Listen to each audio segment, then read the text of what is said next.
Well, hello everyone. Today is Thursday, April 2nd. It's our 14th day. We've almost made it through our third week at home. And I just want to say thank you to everybody for tuning in. And I hope you're doing some of the activities.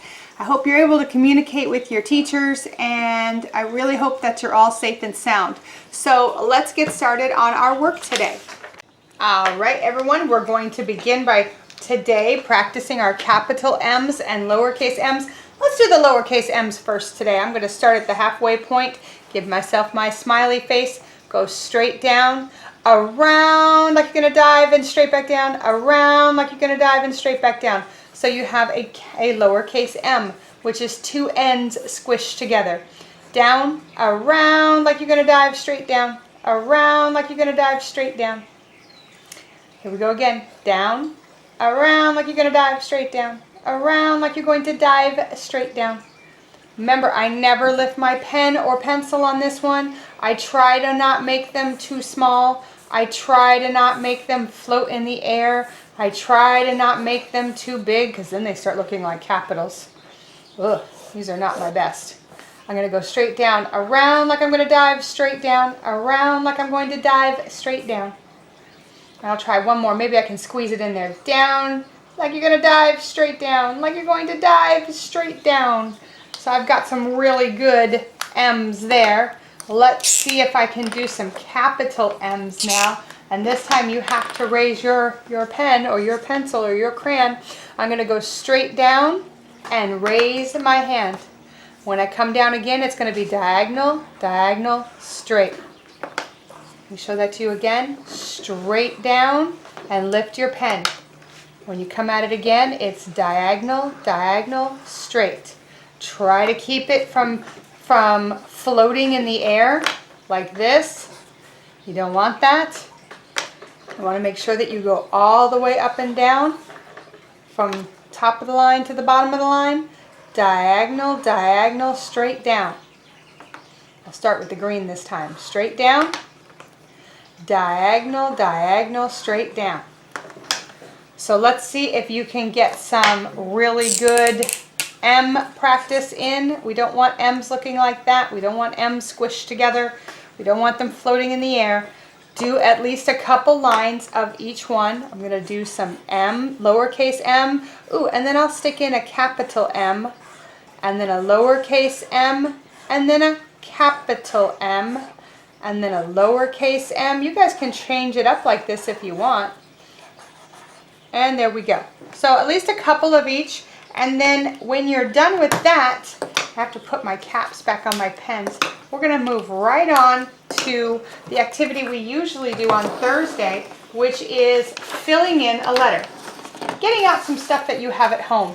Now, I know some foods are harder to find than others, so I'm trying to find foods in my house that I can use to glue this in. You can use rice. You can use colored rice. It's just rice with a tiny bit of food coloring that you shake in a bag. The kids might actually really enjoy that.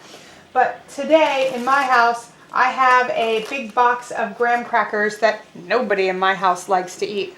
So I'm going, well, we like them in s'mores, but we don't just generally eat them. So I'm going to take a food that I already have in the house that I know isn't going to be eaten, and I'm going to fill up my letter M with that. So let's see if I can get that to fit. Oh yeah, that's not bad. And I can put that triangle over here. So really, this is just a chance for the kids to have fun with the letters. There's not too much academics in here other than it's just fun to fill things up. You can talk about how the letters are formed when they're doing it, and then make sure that when they glue these down, that they glue them down all the way. I've got my glue bottle out, so with the little ones, I would probably have them lay out some glue before they put their pieces down. I'm going to do it the opposite. But just let them have fun filling in the shape, realizing the different parts of the shape of the letter. And when you're done, you'll have an interesting treat that you'll have to keep away from the dogs. I know my dogs love when I do this. They're always trying to eat my leftovers. So I've done cereal in the past. I'm telling you, you can do rice or pasta, But I know right now rice and pasta are kind of hard to get a hold of. So if you go through your cupboard and you find something that maybe is a little stale or you think nobody's going to want to eat it, you know, let the kids have some fun with it. That's it for the letter M today. It's time for our letter of the day, and today I figured we would write to someone who really has been helping us out during this this time at home. Today I figured we would write a letter to a grocery store worker. Dear grocery store worker, hello. My name is, and write your name. I'm going to put Miss Mary.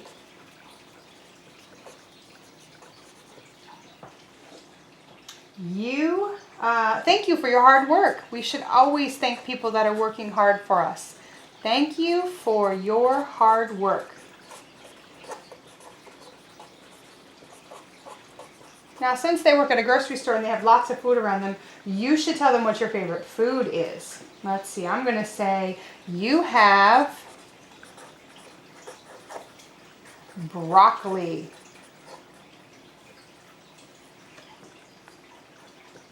Sorry, I think I spelled that one wrong. I know I spelled that one wrong. I'll have to look that one up because right now I'm just forgetting how to spell it.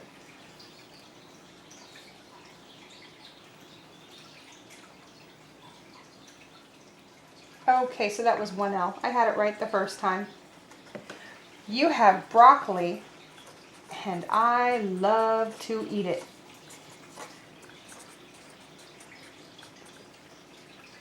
Let's see, and then you may want to tell them something else that you really like to eat. I also like blackberries. Those are the things I saw recently. I am happy you're working so hard to keep food in my house, and that's all I'm going to say.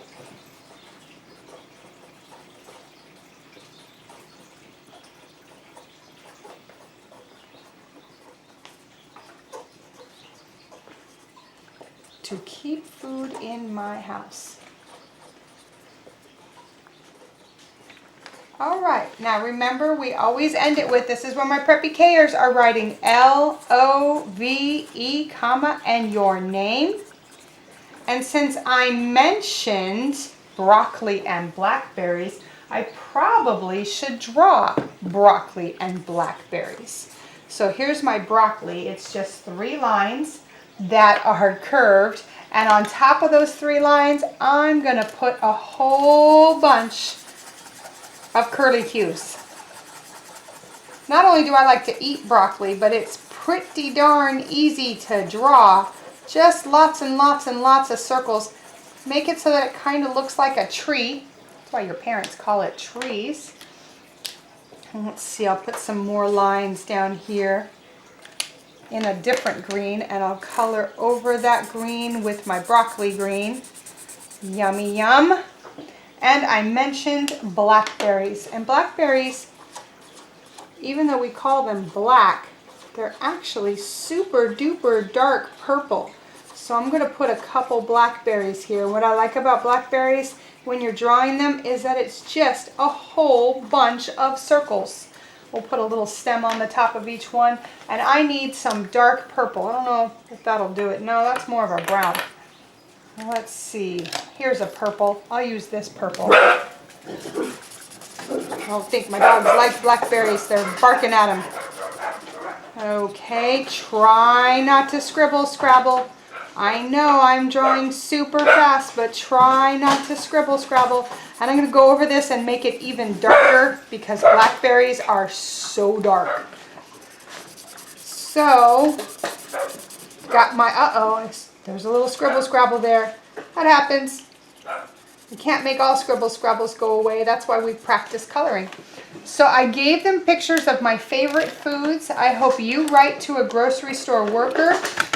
If you're going to do that, please mail it or drop it off. Have mom drop it off at your nearest grocery store. I'm sure they would love to get these at this time.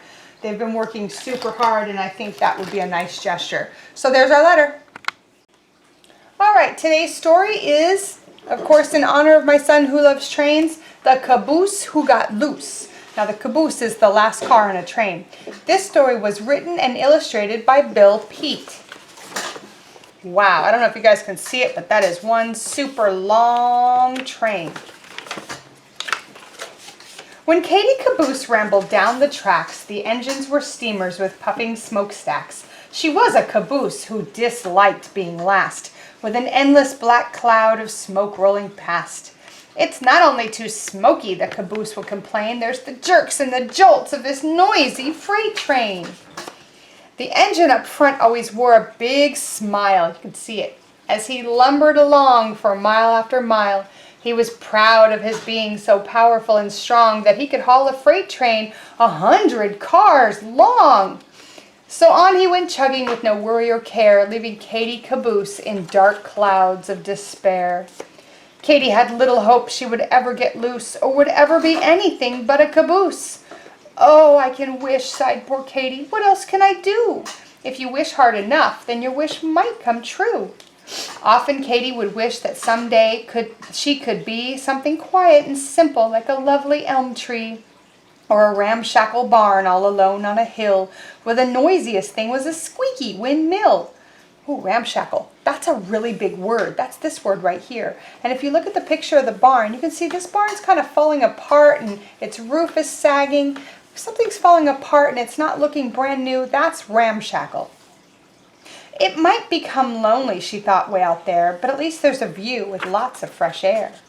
Whenever she passed through a small country town, Katie wished she could stop and just settle down and be one of the houses who sat in a row on a tree-shaded street and have no place to go. It's so restful, thought Katie, where one can relax as she hurried and scurried on down the train tracks. What she wished most to be, much more than the rest, was a cabin she'd seen on her trips through the West. A little log shack half covered with vines, perched on a slope in a forest of pines.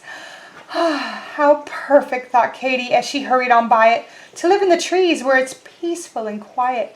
But all the caboose could look forward to was the deep rocky canyon the train traveled through, where huge boulders leaned way over the tracks in towering, top-heavy, gigantic stacks. What is holding them up? Frightened Katie would wonder as the earth-shaking train went rumbling right under. If one should come loose and fall down upon her, it would squash Katie flat, and then she'd be a goner.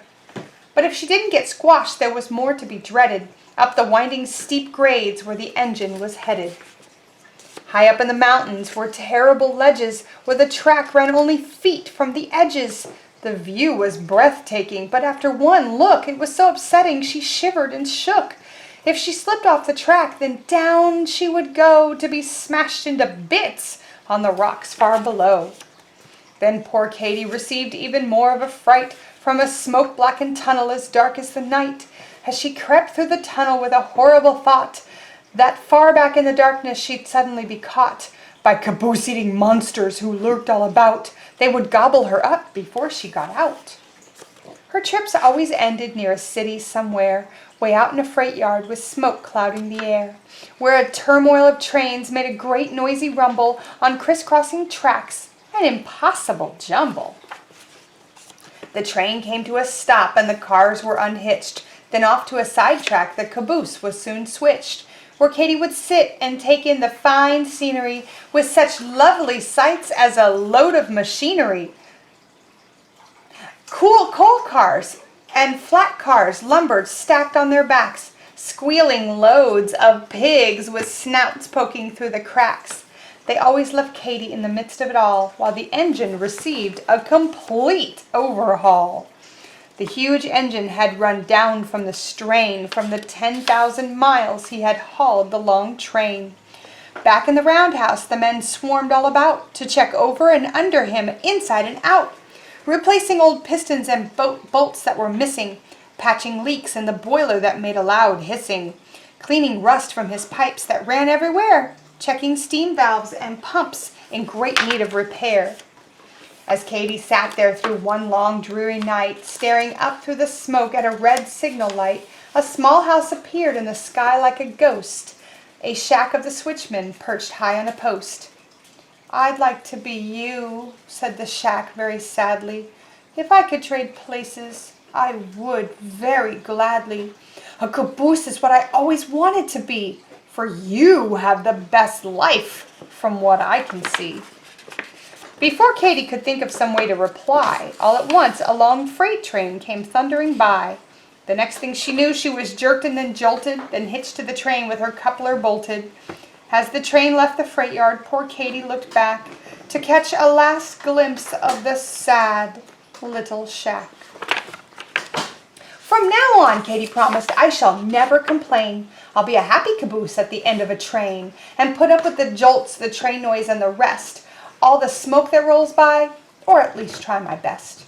With her new point of view, she enjoyed the long ride. It was fun on a trip through the broad countryside. But when the train crept up a steep mountain grade, then poor Katy found she was still afraid. And once more she began to shiver and shake at the thought of the frightening curves she must take.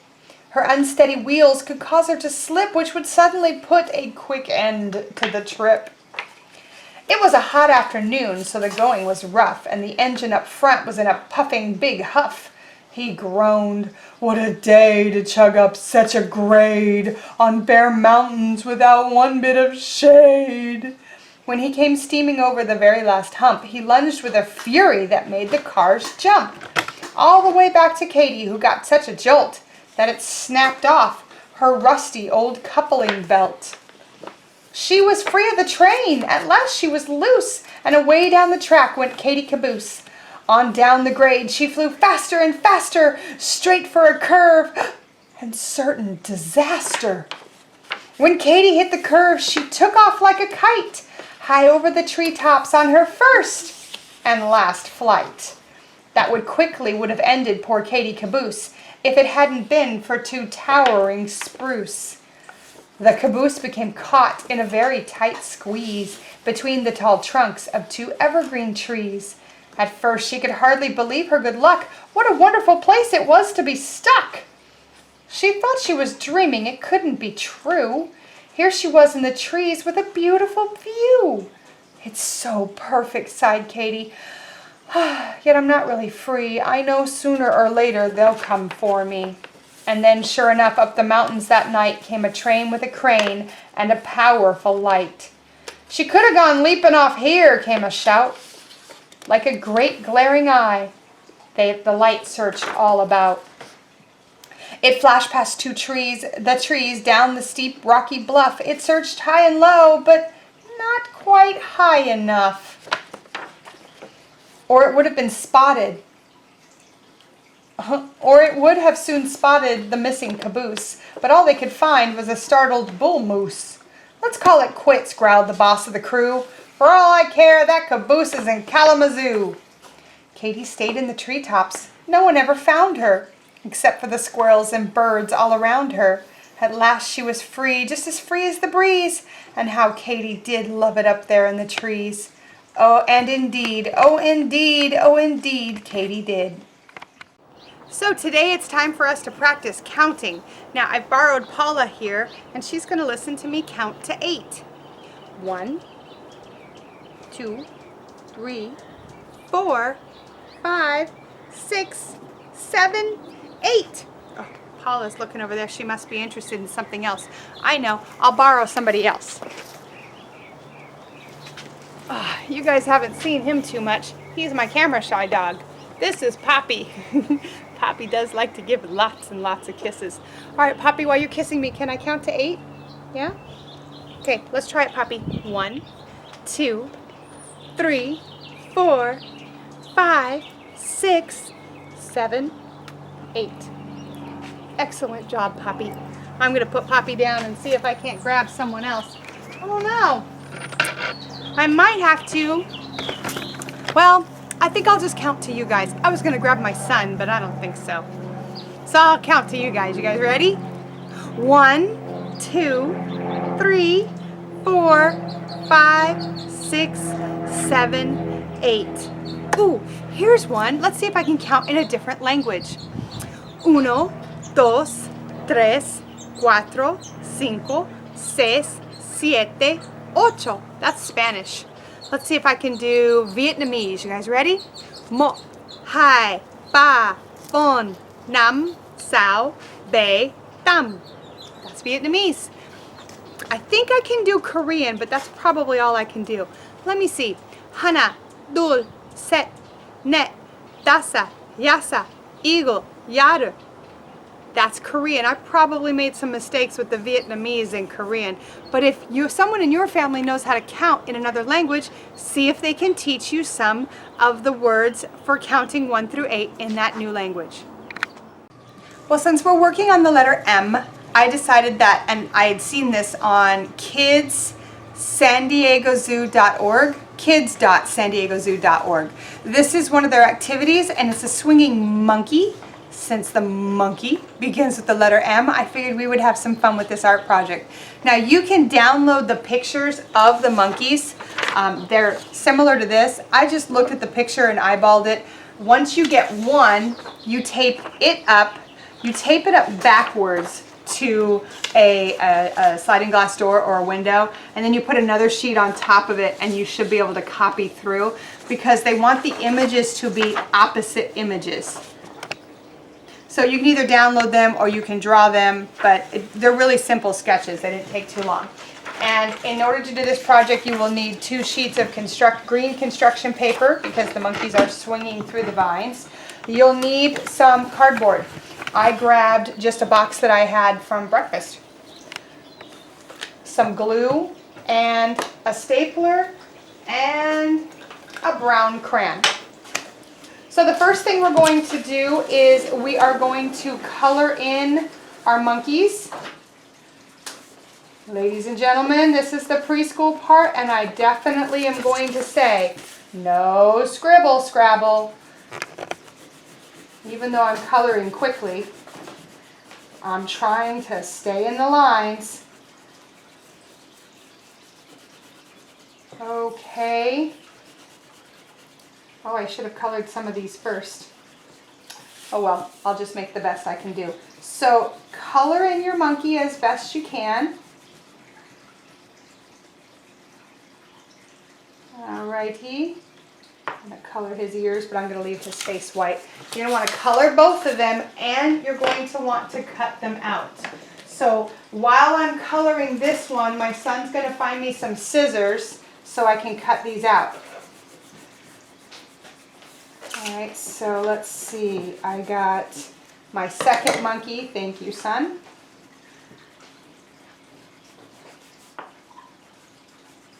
I know this is not Miss Mary's best coloring. I'm trying to do it quickly. Maybe I should slow down and do my best work. Probably. I'm going to move those papers out from underneath too, because they're making some strange lines. Alright, so try not to scribble scrabble. I'm coloring quickly, but I'm trying to stay in the lines. And once you have these done, and mine are almost done, then we're going to cut them out. Now, super preppies, you have been practicing cutting all year. I'm sure you can cut these out really well. Moms and dads, if they're cutting into the monkey like I just did, or they're cutting out of the monkey but close like I just did, you know, that's okay. We do want to remember to tell them that they turn with one hand and control the scissors with the other. See how my hand turns around that? That's definitely something that preppy K'ers have to practice.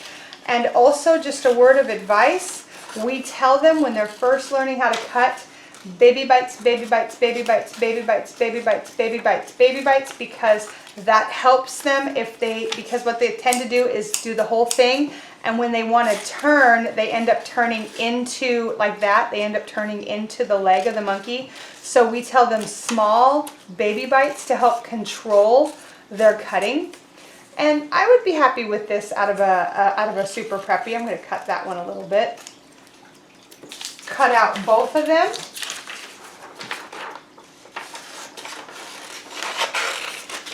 I'm going to cut this one a little faster just so I can get it going. After we cut them, we are going to glue them onto the 2 green pieces of paper. And remember, Super Preppies, with the glue bottle, dot, dot, not a lot. That's right. So let me get these done. I'm almost ready to glue. Here we go. Move my scraps out of the way. Get out my green papers, and now I'm ready to glue. I'm going to put my glue on the monkey, not the paper, because this monkey is so stringy, he's so out there, that way I won't get glue where I don't need it on the green paper. One monkey per paper. So let me get this monkey down, and I'll tell you our next step. It's going to be to cut out the extra green paper that we don't need for the monkey. And you'll see what I mean in just a minute. I'm going to put these monkeys together. And let me check down here. You know what? I think I'll just cut.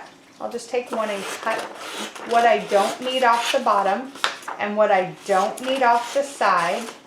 You want it so that your green paper is close to the monkey.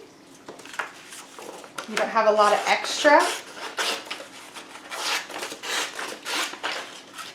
Okay, and looks like my second monkey, I didn't start way at the top, so I'm going to cut off some off the top too.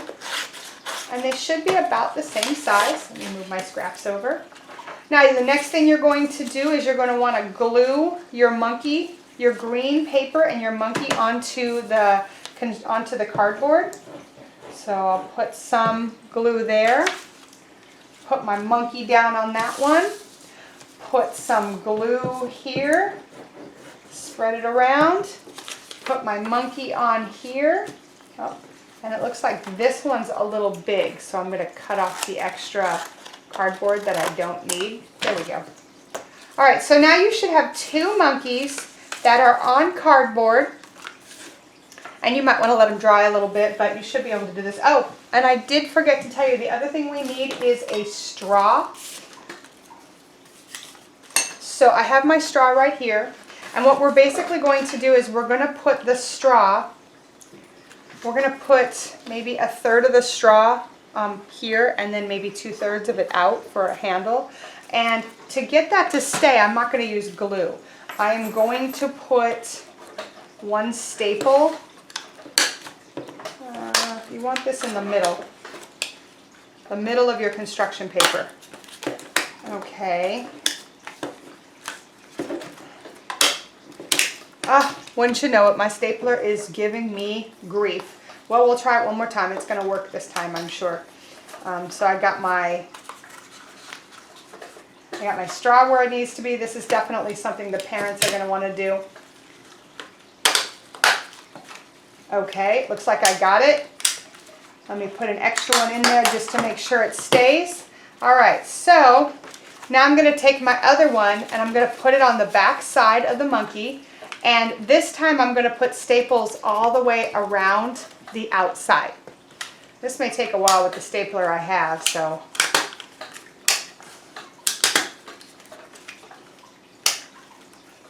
I'm going to make them line up so that they're somewhat even. Okay. Almost done. Didn't quite make them even, but I'm sure I can cut off some of that so you can't see it.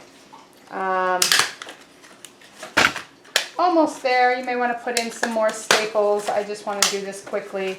And once you have it going all the way around, if it's not too heavy, your kids, and this one's too heavy, your kids should be able to spin it back and forth. So in order to get that done, because I don't want that to be a problem, I'm going to put I'm going to stick a chopstick in there as well, just to kind of act like, support for it, and then we can flip it back and forth like this. So let me stick my chopsticks in there. And get my chopstick on the other side. Looks like I got it. And if we go back and forth super quick, we can see our monkey is traveling through the vines. one hand, then another. He's just going back and forth, back and forth, back and forth. This I got off the kids.sandiegozoo.org page, and for a preschool project with stuff you have around the house, it's actually pretty good. I think you'd do better by drawing your monkey smaller than I did so that the overall project was lighter. And I hope you have fun with this. Well, our final section of the day is, as usual, the website for the day. And today I have chosen preschoolinspirations.com. This looks like it's a blog by someone who has preschool age kids. They've got some interesting things in here, like they've got spring songs for kids to sing. If you've got a singer, you're going to want to check that out. Spring preschool themes. They've got letter activities, letterboard and name practicing activities, family games, 20 plus of the best family games. That one looks like something I want to check out.